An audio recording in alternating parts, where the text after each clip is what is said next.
Hey, welcome in. FG here. Well, we're back to the box again. We are getting close. Let's see, we had 12 and 3. We have 15 left in here. And I will say, I have something in the mail on the way. And it just might be one of our harder countries to get. We'll see if it ever gets here. It does have to come through customs, and I've had some challenges with that. And I haven't had anything come through customs since the tariffs. So we'll see how that goes. I'll keep you apprised of what the tariffs do to it. But let's give the dice a roll.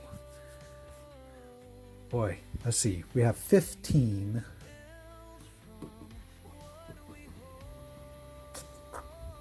Yeah, let's just do it the way we've been doing it for another 3. Although we would never get 1. We'll just do it this way for now. 4. So that'd be 1, 2, 3, 4. So that's going to be the first 6. And number 1. I'll speak of number 1. So number 1 is going to be it today. And we are going to be seeing Pakistan. This may be the last stand that we had to reveal. This did come from overseas at some point. Is that from Denmark? I think that was from Denmark. So let's get into it here and check this out. I completely forgot what coin this was. I paid $82 for this one. I have a feeling that this might be a bullion style coin.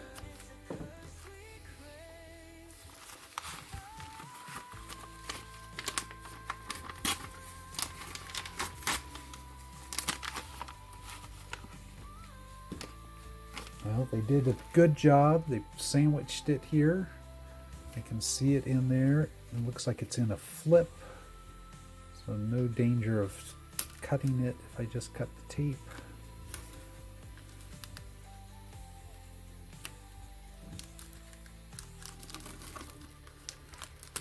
All right.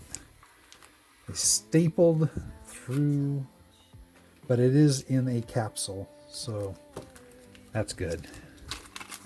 Oh yes, I remember this coin now. All right, so Pakistan, very proof-like, 1976. Very interesting signals. That's the crescent moon with the star there. And this is our coin.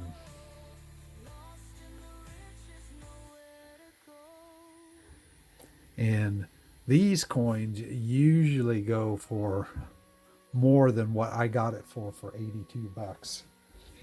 Let's put the Numista page up here. So we can see that this is a commemorative issue, so it was just the 1 year, 1976. It is one of these conservation commemorative coins. If you remember, we've seen several of those from other countries with the wildlife on it.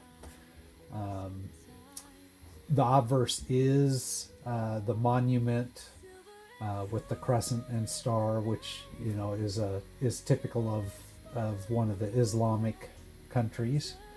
The reverse is the Tropogan pheasant sitting on a tree branch. I'm guessing that it's an endangered species. This is sterling silver 925, and it's another one of these that weighs 28.28 grams.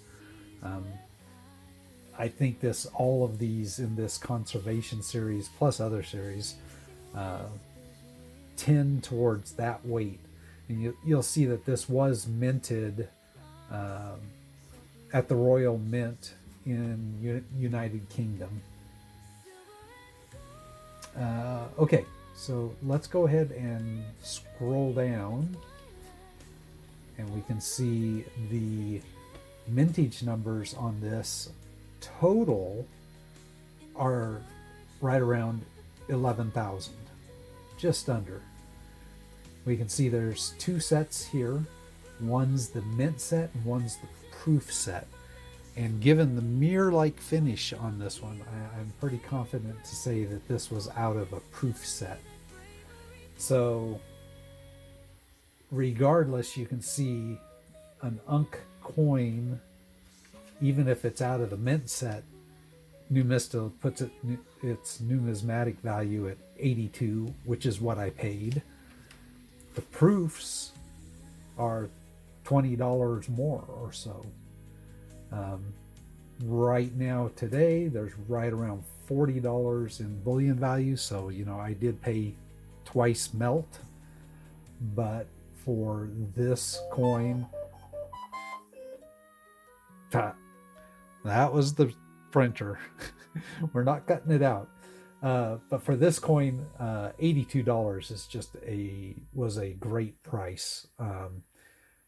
Right now, I'm looking at for sale offers out on eBay down at the bottom here, and can see that there's a couple of these in raw form that they want 140. There's another for 180, and then there's a graded one for 260. So again, $82.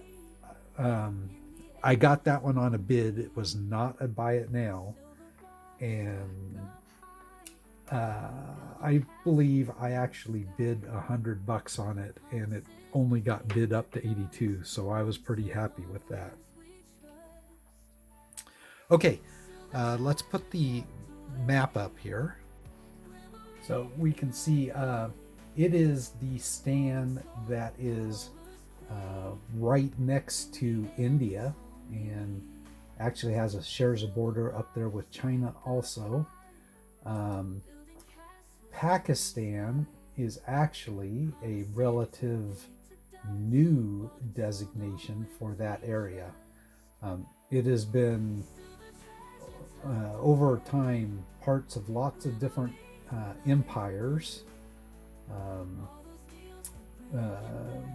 Probably most recent to current it was part of the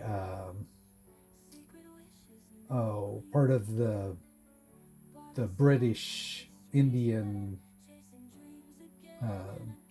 when the British controlled that area. In 1933, the name was basically coined by a activist that was, being an activist to gain independence from Great Britain. I'm not going to try and pronounce his name, but he published a pamphlet in 1933 where he called it Pakistan, which was, he explained, a acronym for composed of letters taken from the names of the homelands of the people that were native in that area: Punjab, Afghana, Kashmir, Sindh, and Balkistan. So the P, the A, the K, the S, and the Tan. It later got an I added into it to make it Pakistan. Pakistan actually declared independence from the United Kingdom in 1940, and they were finally recognized in 1947. They became a republic in 1956, and let's see, there's been territory disputes. Eastern Territory was withdrawn in 1971. It's been under its current constitution since 1973. So quite a few years. We're over 50 years at this point. But relative, Declaration of Independence in 1940, that's actually a pretty young country. Let's make sure we zoom in here. And it's a fairly large country here that we're looking at, but we already have 3 coins that cover the area, 2 that were from British India, which that included this area at that point in time.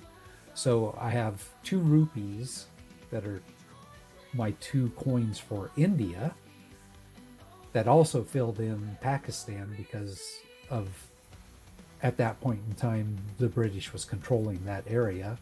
I also have the coin from further back from the Timurid Empire when they controlled that large area. So that was one of the empires, along with, later the Ottoman Empire also controlled that area.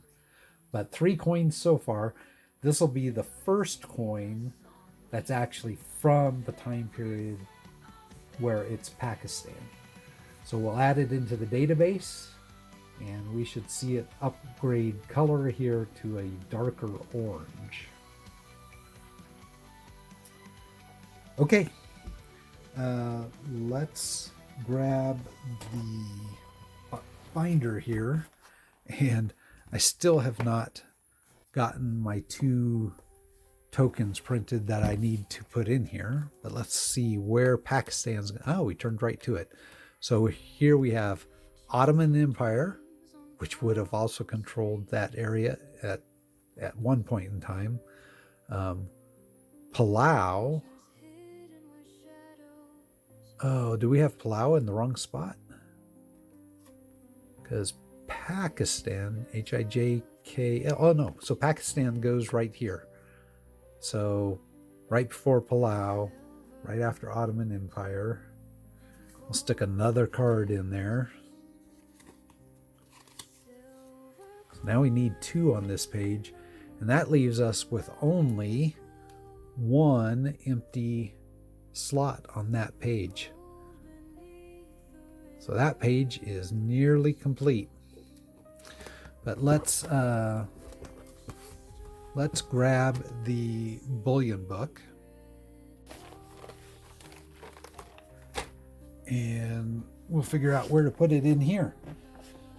Because yeah, I'm not going to take this out of the capsule, especially when, if I look at it, if it's a really sweet coin, if I blow the dust out of there, is this a 69 or a 70 grade?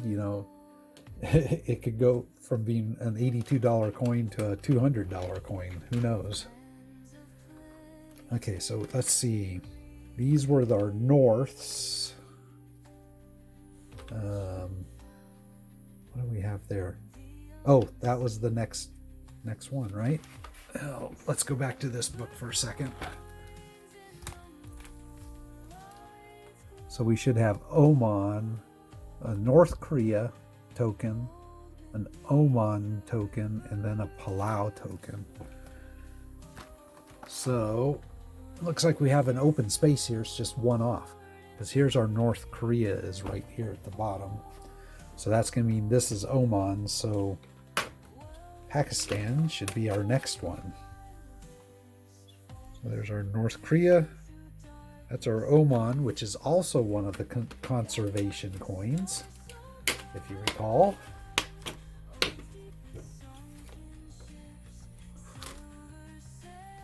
So that was the cap from Oman. So we'll just scooch it over one, and our conservation coin here from Pakistan will go in right beside it.